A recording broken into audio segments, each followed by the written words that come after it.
Welcome back, everyone. Thank you for showing up. We are back again for another episode of Golf Cart Garage. I am Tim, just checking things. I think we may have gotten the Facebook thing worked out. I just got off the internet with Ayman. Let me check over here on Facebook. Looks like everything is working over there. Don't really know why we fixed it, but I think Ayman may have figured it out. All right, this is Tuesday the 18th. We are going to talk about some golf cart stuff today like we do. We come here every Tuesday at 12 noon Central Time, and we go over some golf cart questions and answer some other questions too, if anything cool, but mainly golf carts. Let me see who's in the room. Larry Consley, what's going on, Larry? Gene Hansen, what's up, Gene? Rob Cedar, thank you for sending me some pictures, Rob. I do have your pictures. I have some other ones queued up for today, but I did get yours. So if you do any progress on your car, send me some more. You know, if you do any progress, and I will get around to them. But I've got some other pictures queued up today. Helpless from Cabot, was it 69 and a bit windy? Yes, I can hear it outside. I'm definitely on the T-Mobile today because I don't think my regular internet would have handled it because we're a little bit windy. Aaron, 56 and windy in East Central Indiana. I've got your pictures queued up, Aaron, the ones you sent me. Nice work. I think everybody will find that very interesting. You're doing a good install there. Looks like a fun project. And you're doing it right. You got your guts, because you've already driven your car. So you got your guts right before you get in your pretty right. So that's the way you're supposed to do it. Kurt Bauer, what's going on, Kurt? Hey, Tim, glad to see you weathered the storms you had. I was concerned when I watched them go through Arkansas. Hope you didn't have any damage. I did not have any damage. We did have hail here at my location. There was a little bit of hail. And I did see on the news that several places in Arkansas got hit pretty hard. So we were very lucky. And usually I have stuff get real close to me because we're kind of on top of a mountain where I'm at, and so we're vulnerable to the wind, and you know it's always windy up here. So thank you for asking, Kurt, but no, I did not have any damage. Jerry Kelly, what's going on? Benny Russell from Athens, hey Benny, how are you, sir? Bob Lewis, all beautiful here in Southeast Alabama. Joe Foster, 65 and North Carolina. Taco Tim, what's going on, Joe? Ricky Smith, Kevin Salyer. Rob Cedar, cool, booted the DS to the yard for garage space for the vet, and it only took 2 weeks for the headlights to quit and the brake lights to stay on. Just one more project. Yep, it's always something, man. I know that feeling. Carl Johns, hello from Chesterfield. What's going on, Carl Johns? Rich Eastmain, watching the Whitecaps on the Chesapeake Bay here in Machapongo, Virginia. Windy and 48. It must be windy everywhere because it's windy here too. Mike Irvin, afternoon, y'all. 60 in southwestern Indiana. Larry England, going on, Larry. William Rizzo, what's up, William from the Keys. Bruce, Westfield, Wisconsin at balmy 50. William Rizzo, 69 in the Keys. 69 in the Keys? It's kind of cool, huh? Let me check Facebook, make sure we're still rolling. Oh yeah, got my wife over on Facebook. Kevin Rabbit, Facebook is loud and clear. Cool. Larry LaCucaracha, morning all. What's up, Larry? Yeah, we've been having some Facebook issues lately, Larry. I don't know if you noticed that or not, but I was hoping we were going to get it cleared up because I didn't want to lose my Facebook people. But if you ever see, it seems like Facebook is the one that's more vulnerable to an issue than YouTube is. So if you ever see a posting that says technical issues, please go to YouTube. Try to find us on YouTube because we're still going to go live. You know, it's just going to be on YouTube only. For some reason, YouTube never glitches, but Facebook has been known to glitch. So anyway, if you ever see that we're not on live on Facebook, check YouTube, see if you can find us. Joe's Foster, hope everyone's solenoids are clicking. Yep, I do too. I hope everyone's solenoids are clicking. Because if they're not, you got problems.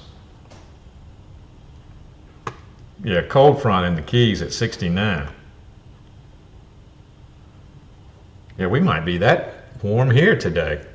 Now we're a little colder than that, aren't we? Helpless Garage, I think we're a little cooler than 69. I've been in here for a couple of hours and it's not cool in here at all, but I think it is outside. Yep, Facebook is going good. All right, well, let's get started with the regular questions so we can get to these pictures that I got from Aaron. Where's my questions? Questions number 1 from Tom. I have a 94 E-Z-GO. I read where you can install 3 12-volt Walmart Marine batteries for 36 volts instead of 6 6-volt batteries. I did this and it is working fine. The problem I'm having is my charger won't work to charge the 3 batteries installation. What are your thoughts on this and what can I do to fix this? Also considering using a lithium battery. I appreciate your input. Thanks, Tom.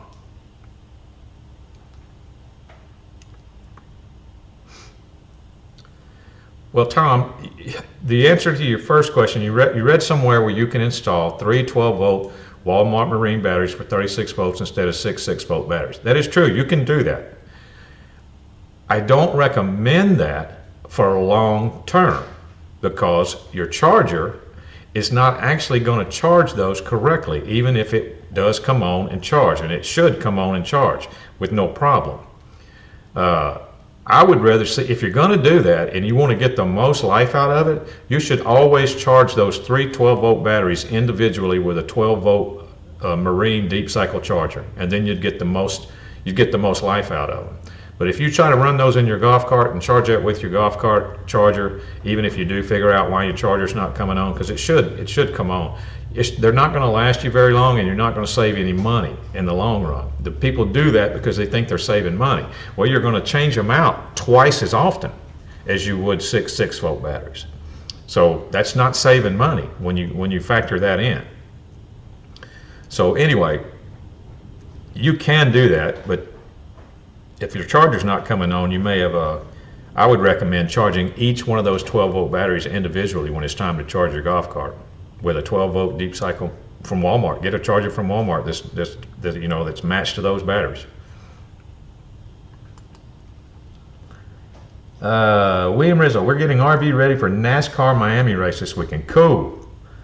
Yeah, I know somebody here that's going to that. Hey, Tim, Keith from Palmetto, Florida, checking in. Very sunny and 73, going to be 80. Hope all is good with you. Everything is cool, Keith. Everything is nice. My wife is out of town visiting her parents, but everything is good there. She's helping out over there. Kirk Barrow, I see you got the cart behind you. Did you solve your problem? Oh, all right. Everybody knows I got one of those cheap D-Max lithium batteries, right? And I put it in the camo cart, thinking everything was going to be fine. Camo cart's got an issue. I didn't know it had an issue because it's been in storage for a long time.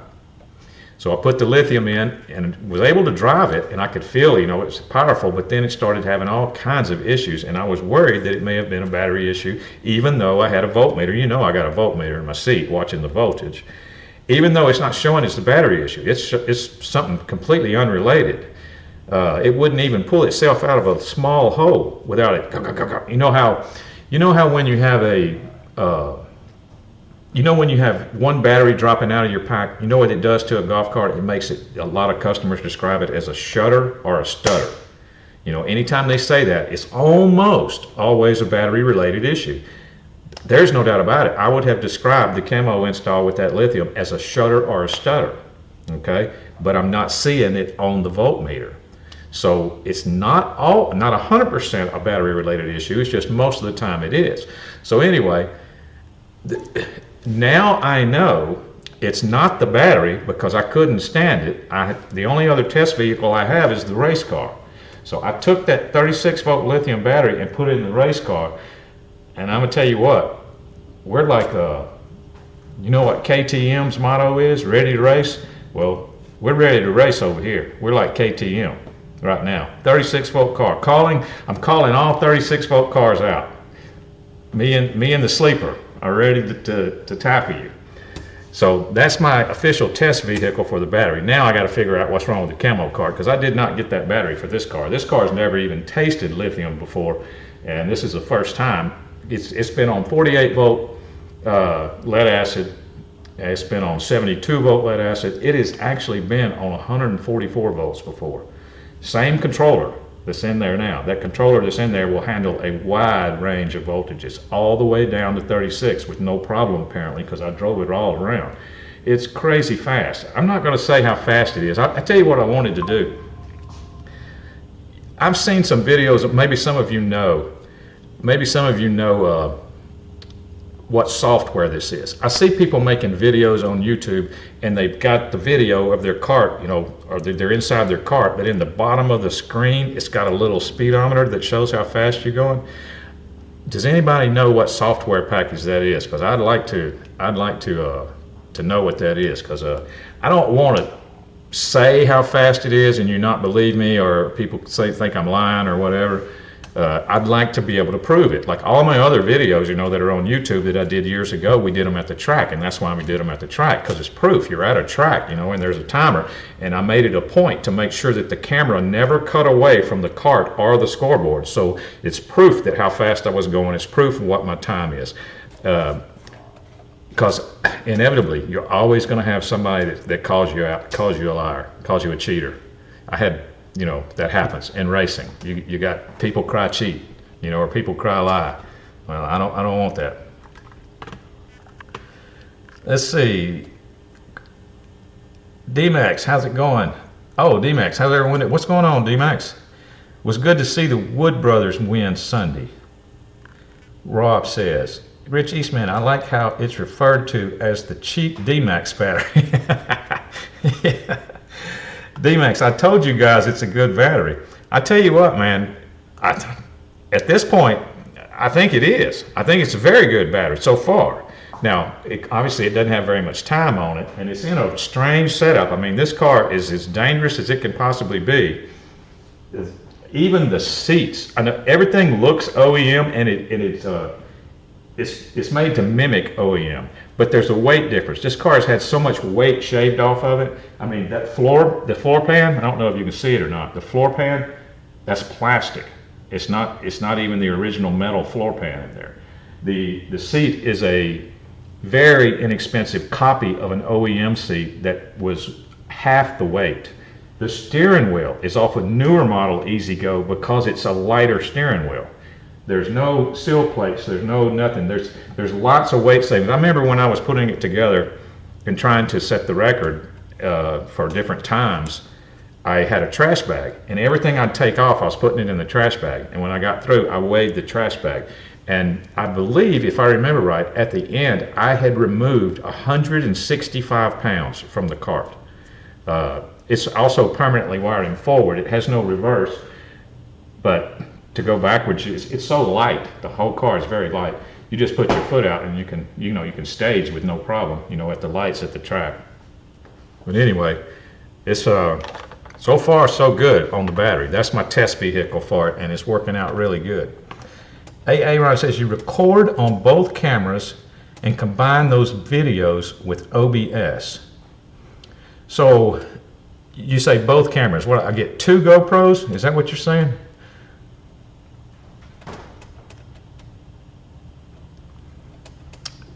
If you can rig up a laptop not to fall off, you can run 2 cameras at the same time and do a PIP, picture-in-a-picture view. Yes, 2 GoPros. Okay. I'll have to look into that. Well, where do I get the speedometer? You know, how does that show up on the screen? Because I see these guys, they've got an actual speedometer in the right, like in the bottom right-hand corner. I mean, I understand the picture-in-a-picture. Where does the speedometer come from? Because I want that to be on there too. Let me check Facebook.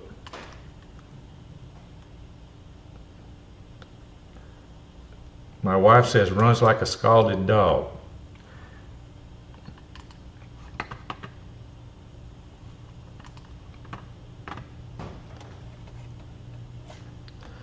Well, Rich, even 2 of those. in series. I mean, don't think that didn't cross my mind. Two 36 volts in series would be crazy at this point. See, I always knew that if I had a good lithium in there, like I said, it's never even had lithium before. I always knew that all I had to do was drop a lithium in there and I could go back and beat every one of my times, you know, and I worked really hard on my times that I have in 48 volt and 72 volt. I didn't really work real hard on the 144 time, but that one don't count to me. Just my 48. I learned so much in the 48 volt class. That's when we started doing weight shavings. That's when we started doing rolling resistance tweaks. I say we, and me and the internet. I removed the Jake's front disc brake system I had on there because it had too much rolling resistance. Completely eliminated that. Put the Osco mechanical disc brakes in the rear, so it only has rear brakes, so the front end stays nice when you hit because the most dangerous part is when you go through the finish line and you let off the gas and have to hit the brakes and start slowing down. That's the most dangerous part in a crazy little golf cart that's relatively stock as far as the steering geometry goes and the shortness of the vehicle. So it does really well now with just the brakes in the rear.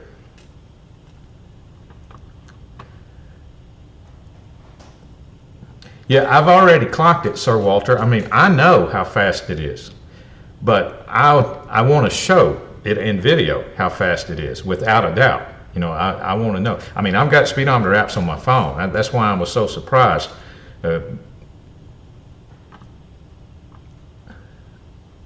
Helpless says he drops 160 pounds off his golf cart when he kicks his son-in-law out. You can get speed app on your phone. I'm not sure how GoPros work, but you need a GPS-enabled camera of some sort. Have you seen what I'm talking about, Aaron? I mean, there's several videos. I've seen several people on YouTube with videos where it shows that.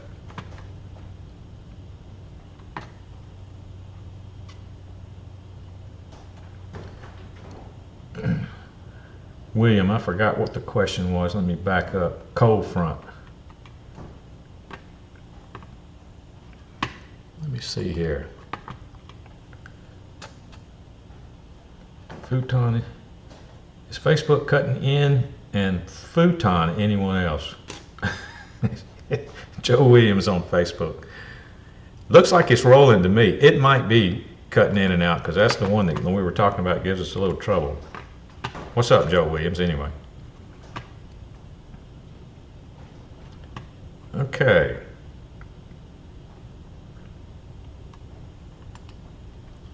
From Tom, we talked about that. That's the 312 volts from Walmart. You can do that, but not recommended. It will work for testing purposes, and it will actually work for a short period of time in the field, but eventually you're going to end up spending just as much money or more because you're going to have to change those batteries quicker. Number 2, this is from Julian. Hi, Tim.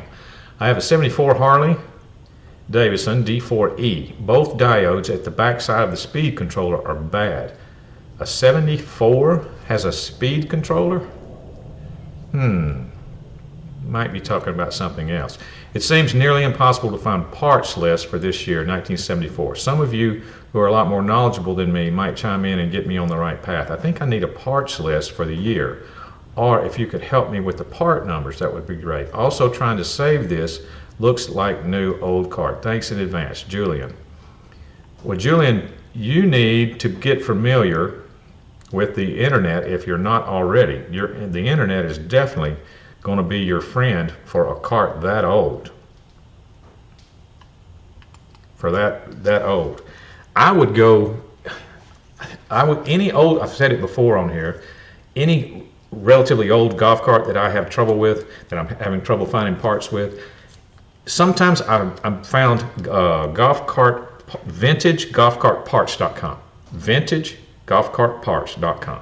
I go there, they have a lot of information on older cars, including wiring diagrams, which may have part numbers. I don't remember if their wiring diagrams had part numbers or not for those old Harley Davidsons. I know they have Harley Davidson wiring diagrams there. That would be a good thing to check out for you on a cart that old. That's going to be invaluable to you if you need part numbers and looking up parts. And a lot of their parts, they even tell you whether they're discontinued. So you might have to, it's just, it would be the first place I would go so I would get on the right track to what I needed to do in order to find some other parts.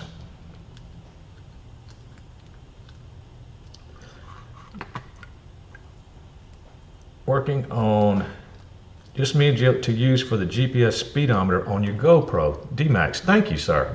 So there is something. See, that's what I'm looking for.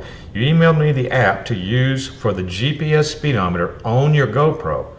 Cool. Let's see.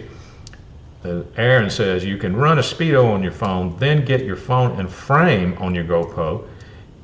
Seeing what you're talking about. I'm not that well versed in videography. I'm more of a wire and electrical guy.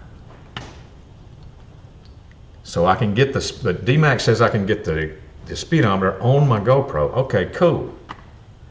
I think that's what I want. I think that's what I want to do.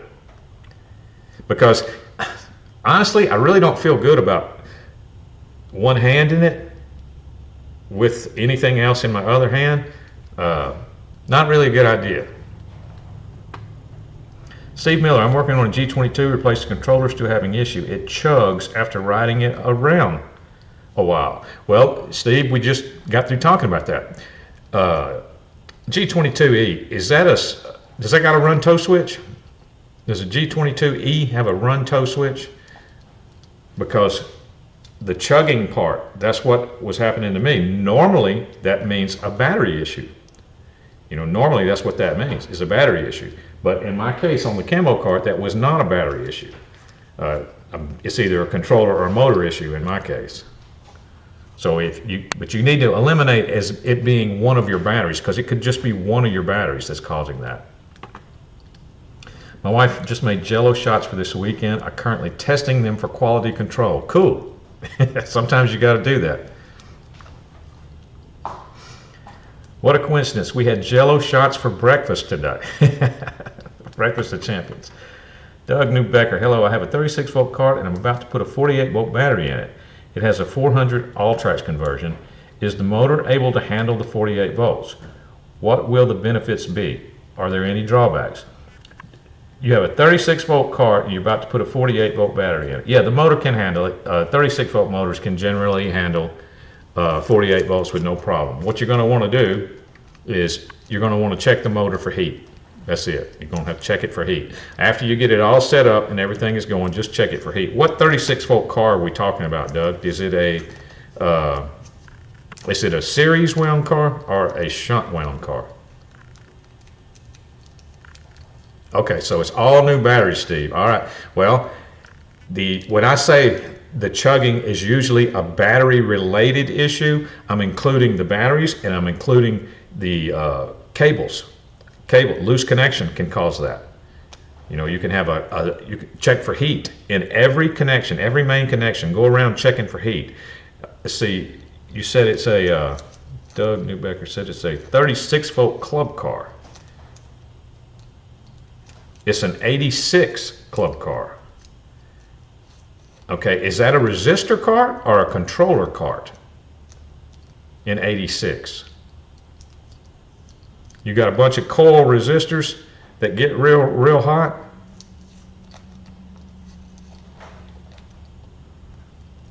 Or is it a controller cart where you've got all your power wires go to this electronic box? Used to be resistor, so it's now a controller cart. Okay, so you upgraded the resistors to that. Well, that's a good upgrade. So you've got an all-tracks controller in there, 36 volt cart, and about to put 48 volt battery in it. No problem with that, because you've got a series cart. You've got a 400 amp all-tracks which will handle 48 volts. Is the motor able to handle 48 volts? I can guarantee you the motor's able to handle 48 volts. What will the benefits be? Are there any drawbacks? There are no drawbacks to that. That is actually a good conversion, what you're doing there, because you're taking the weak point out of the equation and replacing it with a controller that will handle 48. Then you slap 48 to it. If I remember right, a 86 club car is going to use almost the exact same V-Glide as a more modern club car, so V-Glides can handle 48 volts. That 36 volt motor, you hit that with 48 volts, you're going to have even more top speed and more torque. You're going to have both. So that's the benefits. So yeah, you're doing it right. If you changed your wiring harness and everything and got rid of the resistors and put an all-tracks in it, that's cool.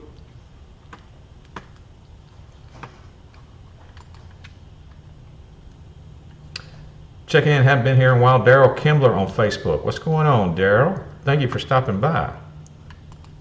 Oh, Doug, by the way, I'm ready to race. I tell you what, Doug, I will race you even after you change to 48 volts. I'll race you in my 36 volt car. Oh, I'm calling out. I tell you what, I'm calling out all 36 and 48 volt cars. How about that? I'm really putting it down now. Calling out 36 and 48 volt cars.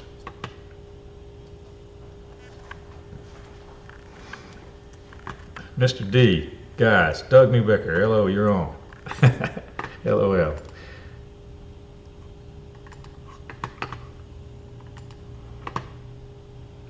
Bob Whipphone, I followed your instructions on charging the 8 volt batteries on my 48 volt EasyGo TXT. Started with 2.7 to 3.4. Used 12 volt charger, 35 amps, 45 minute sheets. End result, factory charger, took it from there. Good job, Bob. Thank you, sir. Thank you for following my instructions. It doesn't always work. I mean, depends on how low the batteries had gotten, depends on how old they are. Sometimes you can't get them up high enough, but if you got them to 7.5, I'm not surprised that the factory charger was able to take it from there. So good. And thank you for letting me know, by the way. I appreciate that. Number 3.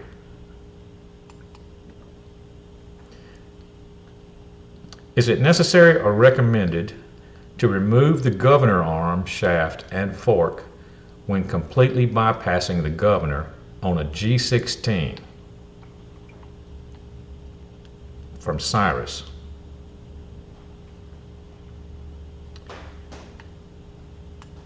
All right. First of all, let me say this. It's not recommended to tamper with the governor at all on a gas golf cart. It's not recommended. But if you're going to, you kind of need to do a little research and figure out what people have had the best luck with, because there's going to be certain things that people do and it didn't turn out the way they planned. Like the governor has more than one function. The function of the governor is not just to stop your car from going too fast. That's not. It has something to do with keeping your car running a good steady speed also.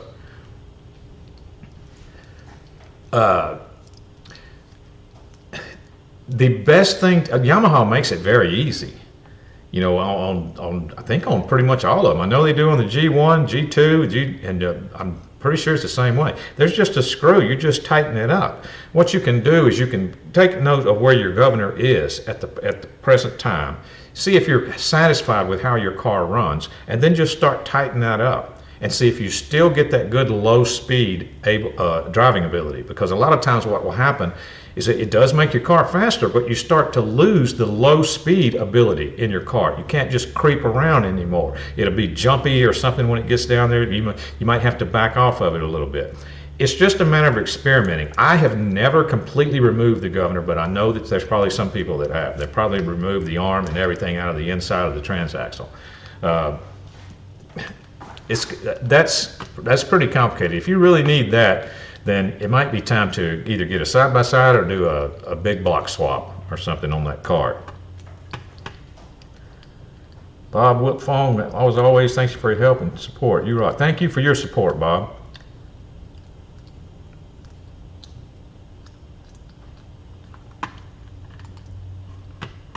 Just checking Facebook over there. Everything is cool on Facebook. Not recommended. Number 4. We have a 99 DCS cart. All right, that's not good. 500 amp all-tracks controller, stock motor. Okay, that's better. Lift kit and 22-inch tires. Wife going for a ride, going 15 miles per hour. She heard a very loud bang. and the cart totally locked up, smoking from the controller. The cart will not move. Rear wheels are locked like you have the brake on. Any idea what may have caused this to happen?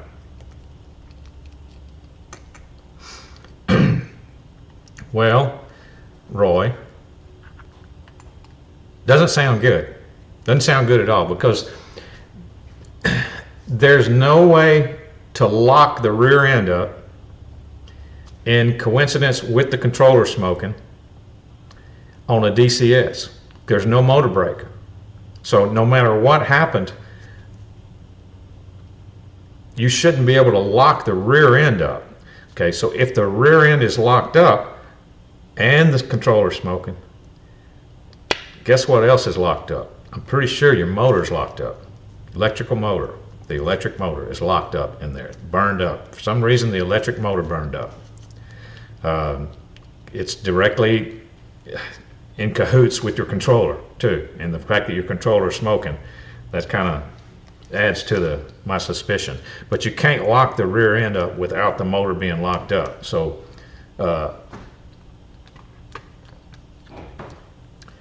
I would be suspicious of the motor in that one for sure.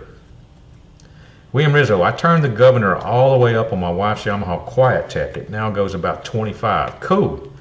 Yeah, see, were you able to still retain your low-speed drivability, William, on a Quiet Tech? Because if I was buying a new car, I'd be looking at a Yamaha Quiet Tech, because I think they're cool.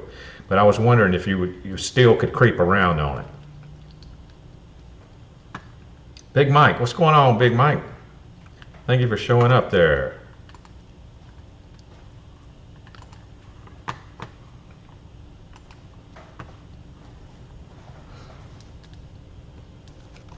View number 5. This is from Daniel A. Somewhere along the line, I know I saw an exploded view of a V-Glide for a controller cart, but I can't seem to find it again.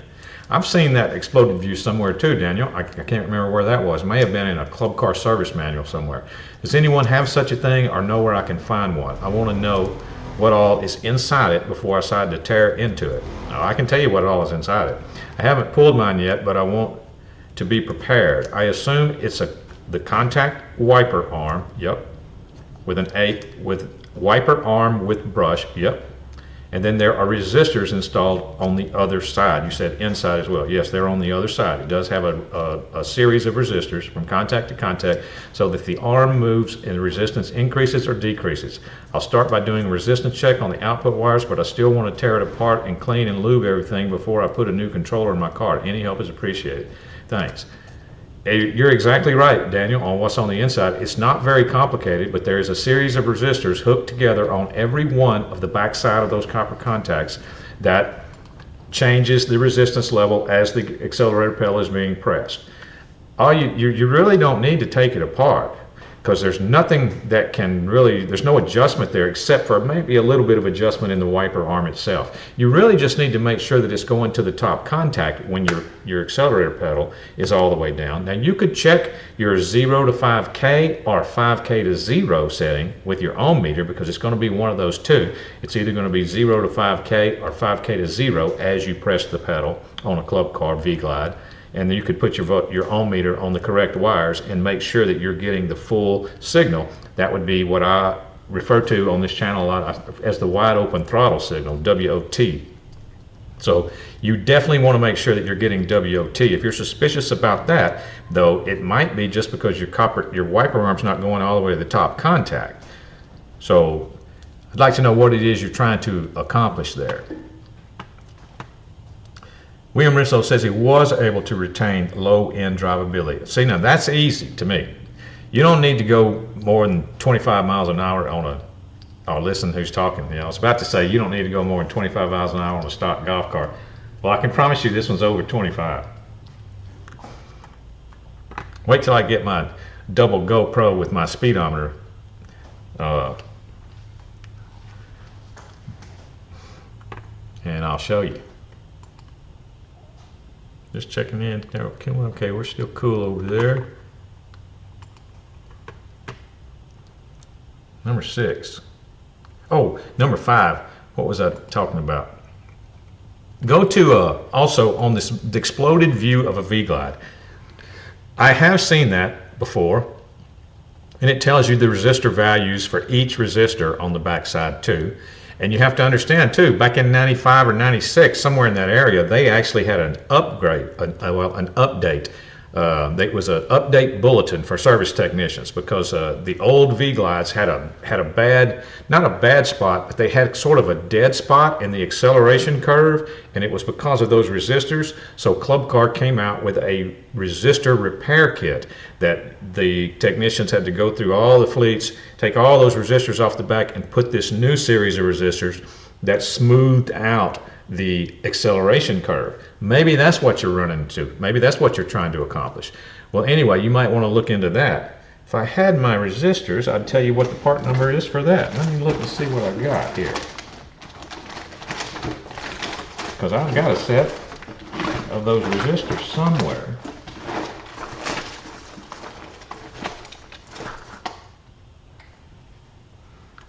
Here are the resistors on the back side of a V-Glide. This is from one that I changed years ago, but I can't find the part with the part number for the new. Oh, here they are. Okay. This is a Club Car resistor kit installation instructions kit. This is for Power Drive Systems 48 and Power Drive Plus vehicles with multi-step wiper potentiometers. Publication part number is 101971201. This was effective in October of 1996 that they came out with this. And like I said, the only reason they came out with this was to smooth out the acceleration curve, because there was a gap in the resistance of the resistors that we're talking about. Anyway, it's just a coincidence that I had that in the drawer there. I didn't even realize that. But check the golf cart forums for an exploded view of the V-Glide if you would like, or call up a Club Car dealer and ask him about that resistor kit with that part number and see if that's what you need, if that's what you're trying to accomplish. The golf cart forums, buggiesgonewild.com, cartaholics.com. That's two of my favorites, two of the biggest ones. They've been around for many years. Number 6. From Erickson, looking at EasyGo carts to do a conversion, and I'm wondering if there are any models in the 2000 to 2015 time frame that don't lend themselves to conversion or need a very specific battery size to work. Probably going to use a Vulture lithium battery. No, those anywhere in there, Erickson, would be fine.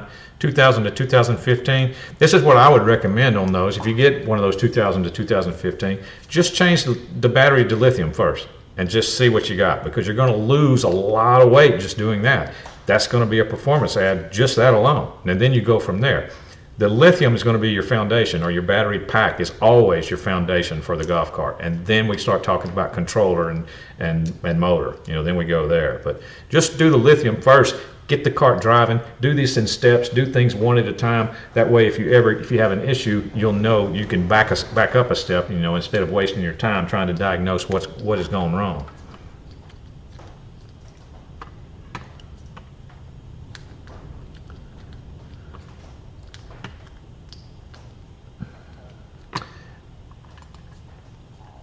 Okay, Facebook's still going, but to answer that question, any year there'll be fine. Start out with a lithium and then just go from there. Number 7, from Peter R. I just purchased a 6-inch lift kit, 10-inch rims and tires, a rear flip-down seat, and heavy-duty springs. I'm installing them on a 91 EasyGo.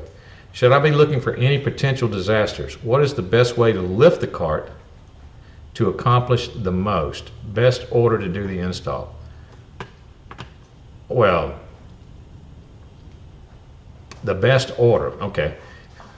Number 7. What? Well, the correct order would be to install your lift kit with your heavy-duty springs. That would be number 1. Install your lift kit with your heavy duty springs first. Make sure everything is fine. Drive the cart. All right, then I'd install your tires and rims. I'm talking about putting the stock ones back on it. Make sure everything is fine, because the stock ones will give you more room. You're just trying to make sure the cart drives good and that you didn't mess up anything, during the install of the lift. So do the lift and the heavy duty springs first. Then come back with your rims and tires. Then come back with your flip down seat. Only put that flip down seat on there when you're sure everything is fine with the cart, because that is not going to be anything but a disaster if you've got that on there and you have to access something from that area. That becomes a real pain. So put the rear flip down seat the very last thing.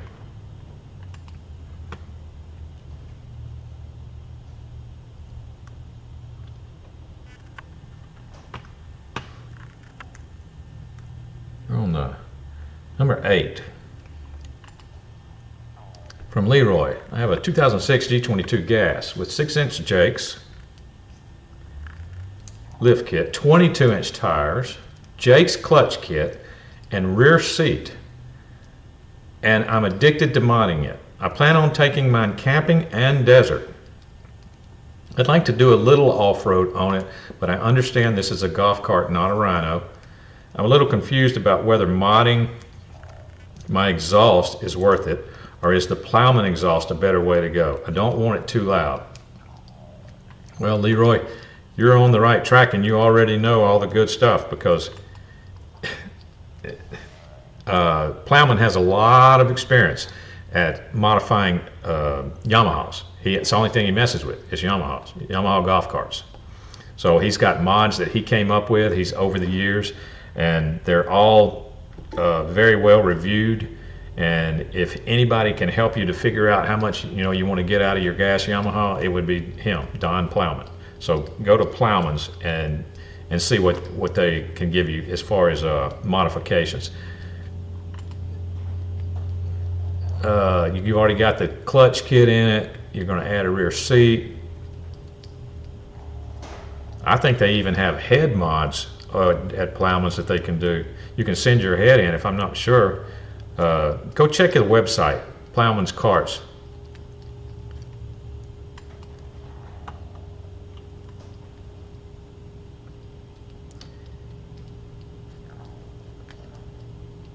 All right, number 9.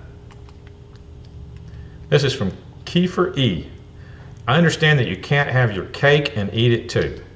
If you want speed, you sacrifice torque, and high torque equals lower speeds. All right, let's stop right there. In general, that's true. Yes, in general, that's true.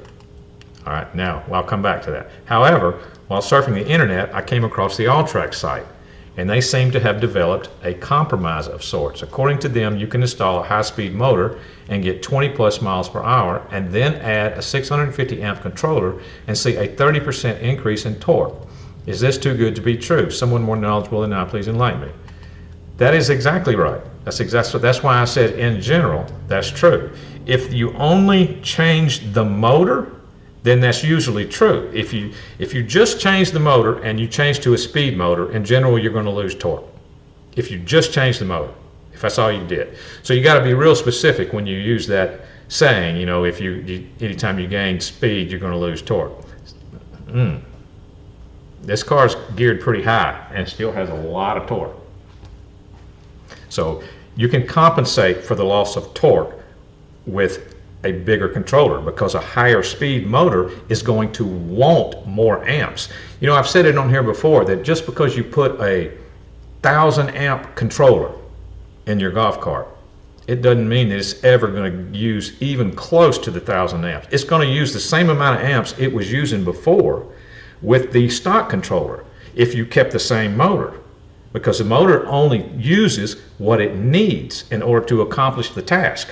And the task is how much of a bind is the cart under. Like the greatest amount of amp pull on a golf cart is when you punch it off the line. That's why your 60-foot time in drag racing is so important, because that's when you have the greatest amp pull. So the more amps that you can make your car want and use in that 60-foot time, the better. Usually the person who wins the 60-foot time is probably going to win the race.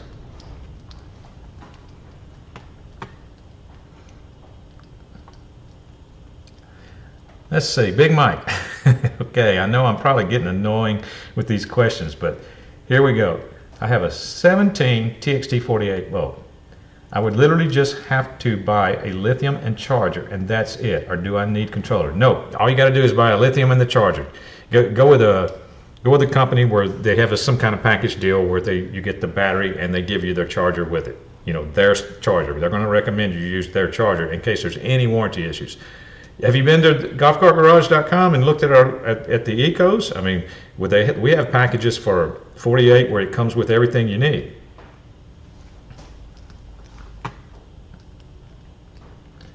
Because I'm really doing some thinking. You're thinking about spending some money, aren't you? If you do the Navitas AC conversion, you get torque and speed. You can get torque and speed with DC too. That's what I'm saying. You can compensate for the loss of torque with, listen. All right, here, okay, William, check this out. I'm calling out Navitas 48 volt AC systems. This is a DC cart. I'm calling anybody out. Navitas 48 volt AC system.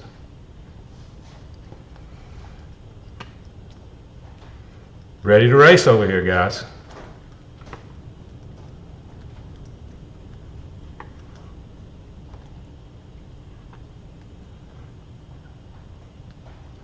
Number 9.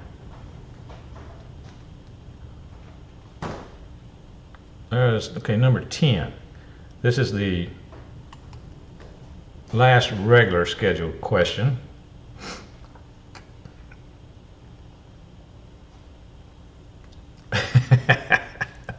I'm calling them out, D-Max. I'm like KTM over here, man. I'm ready to race.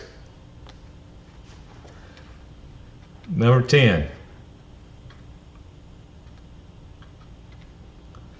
From BNS. Added new batteries to my 36 volt 94 Club Car DS. The cart light is now flashing on for 25 seconds.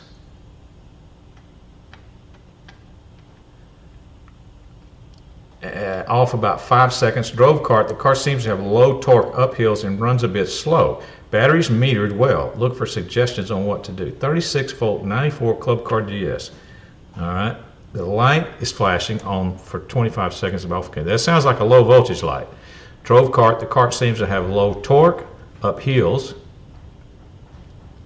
and a bit slow. Batteries metered well. Looking for any suggestions on what to look for. Well, right off the bat from your description, Ben S., I have a suspicion about something. Now, you said the batteries are all new. Is it possible they could be hooked up wrong? You know, to where the ending voltage is a little bit less than it's supposed to be? Like it's not quite negative, positive all across the chain? Because that would cause pretty much everything that you're talking about.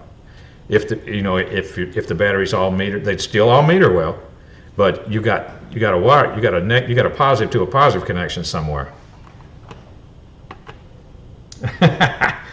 Yeah, Rich, I've been away from the track too long. I'm calling out everyone. That's right.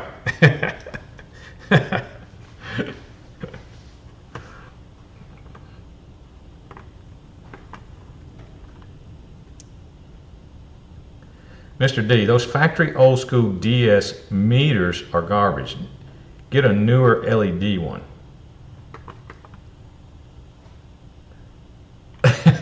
It's not fair. You got Einstein to build you a custom controller. I don't even think that man is alive anymore. He was that was a long time ago. I would be surprised if he's alive. I still remember his name and everything. He was loving what we were doing, and he was having a good time in his retirement and at that time. But it's a big crazy controller. But there are other controllers out there.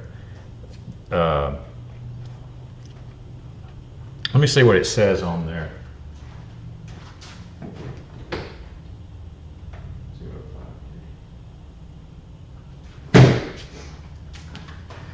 I don't know how accurate that is because the voltage thing's not accurate because he's the one that told me on the phone. Because when I first got it, I was running 72 volts, And he said, oh yeah, it'll do that fine. And I said, well, what about 48? He said, oh yeah, it'll run 48 volts just fine. And I was surprised. So I was able to use the same controller, 72, 48, and 36, and 144.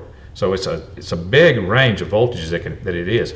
I don't know if you can see the floor or not, but I had to figure out a way to swap this to 0 to 5K potentiometer. You know how a EasyGo has an ITS? Well, there are a lot of all Alltrax controllers and the Vitas controllers that'll go up to 72 volts. They will accept. They usually have a setting for ITS. But when you get into big controllers, like for automobiles, or old school controllers that they use for full-size cars and everything, they didn't use ITS. The most common throttle type is 0 to 5K, and I had to put a 0 to 5K potentiometer in that ITS area. Now that was kind of difficult to figure out how to do that.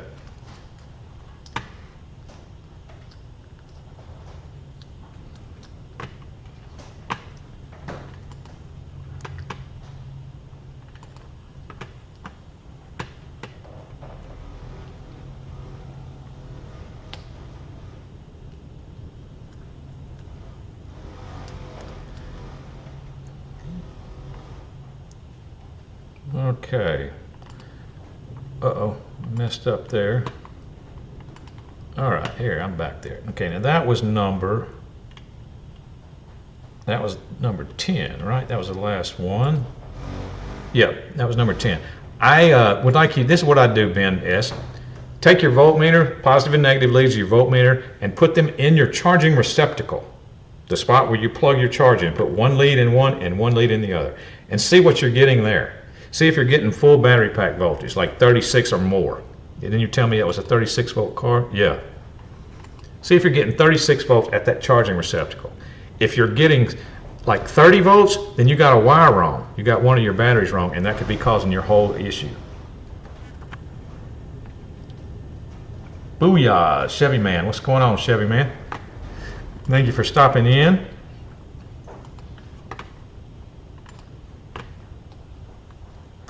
All right. Here we go with this portion of the episode. Let's see some pictures. Hey, Aaron, one of our regulars in here, he sent me some pictures. He's doing some nice work. I thought it was worthy of showing. Let me see what I can do here, see if I can find them.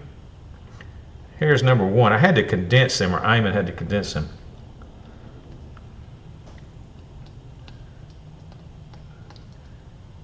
Chill out before doctors tomorrow? Is that what you got, Chevy Man?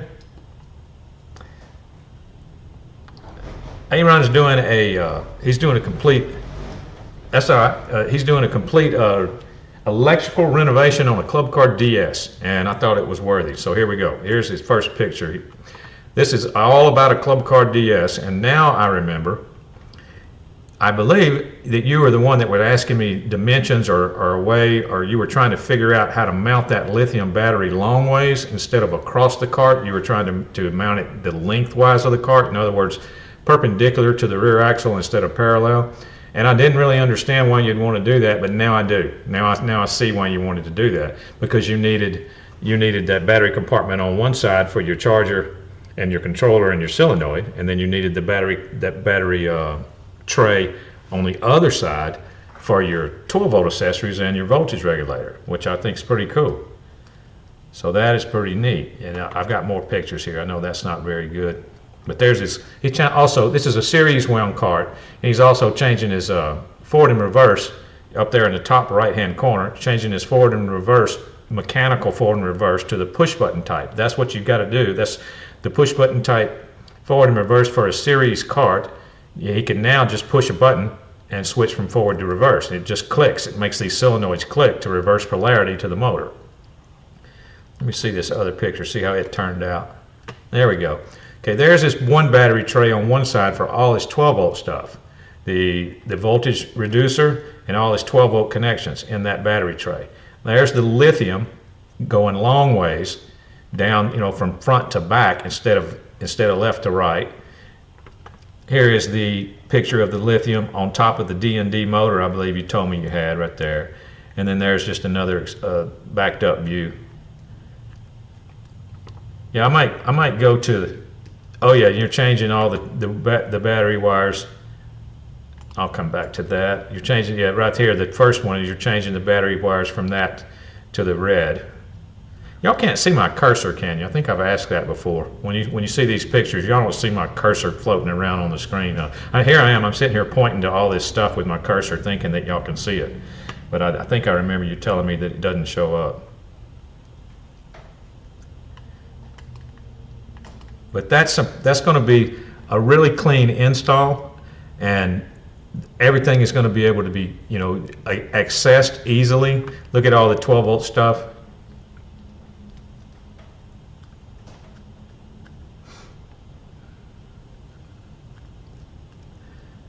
But I thought it was cool, and he's already driven the cart, so that's what I was saying.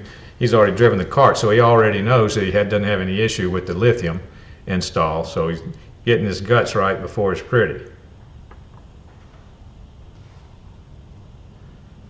But that's cool. That's some good work.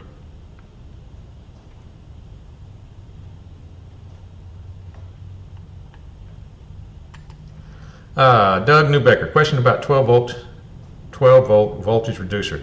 Can I run the headlights and brake lights off the same fuse? I wouldn't see why not, especially since are we talking about LED stuff? Because especially since most likely you're talking about LED stuff. Yeah, you could run those off the same fuse, no problem. Now, you could probably run them even if they weren't LED off the same fuse. I'm just saying LED would be even less of a pull on that fuse or on that circuit.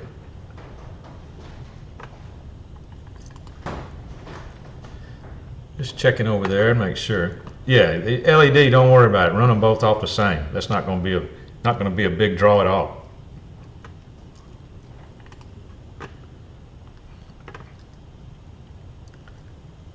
Ron, thank you for showing me. Like I said before, I do car stereo, so I have a bunch of zero gauge and connectors lying around. Yeah, I can tell that it wasn't your first rodeo with your 12-volt section there. That's nice. That does look like a car stereo install or a boat stereo install. Yeah.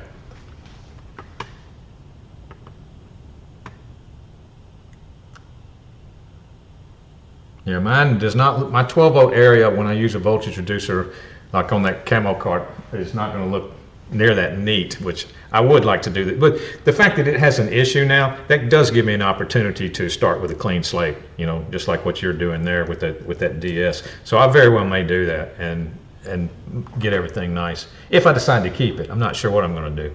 I'm going to figure out what the issue is with it first. It's obviously either motor or controller. I'm just not sure which one at this point.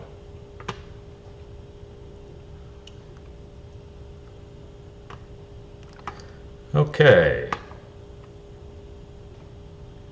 so that's Aaron's pictures. You never know nowadays when we're going to give a hat away. There's a picture of the golf cart garage hats. We do give hats away on this channel sometimes. There's the hats. There's some links in the description that take you straight to them if you'd like to purchase one. We do give them away. I did change my system a little bit. My system is going to be random. You never know when I'm going to give a hat away. I'm not going to announce it like I have before, so you never know. So you have to come to all episodes. If you would like to purchase one, you can, or you can just show up and type something in the chat and you'll be entered whenever I decide to give one away. If you would like to join us on any of the other social medias besides YouTube and Facebook, obviously we still have Facebook. It's working. Here, I'm running the links to the other ones now.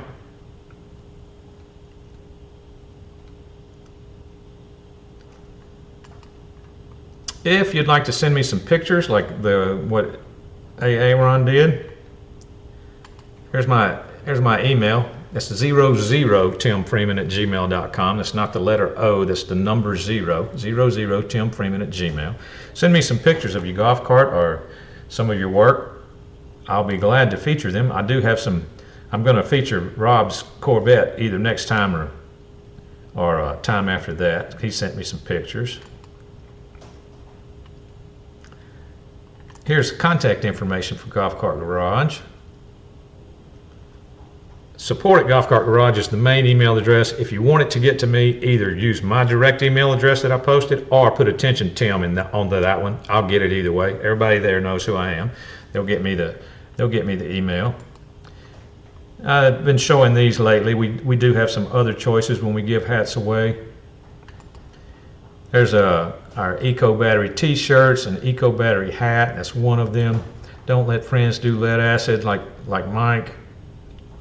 Don't be like Mike and ask a lot of stuff about and think about doing lead acid.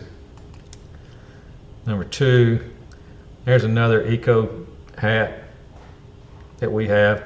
So on hat day, you get a choice of any of this stuff. There's a t-shirt and the other Eco Battery hat. There's 2 different Eco Battery hats. If you would like to purchase something from Golf Cart Garage, you can use this coupon, any parts you order. Let me make sure this is still an active coupon. Get 5% off any parts you order if you use the coupon code TIM29. That code expires March the 15th. Well, look at there. That one is expired. All right, we'll have a new code for next time because the 15th is going to be expired. We'll get a new code for next episode. All right, guys. I believe that's going to be it. Let me make sure they don't have anything over here on Facebook. Everything looks good. All right.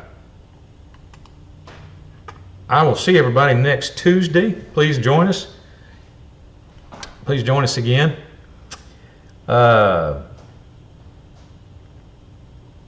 Just remember,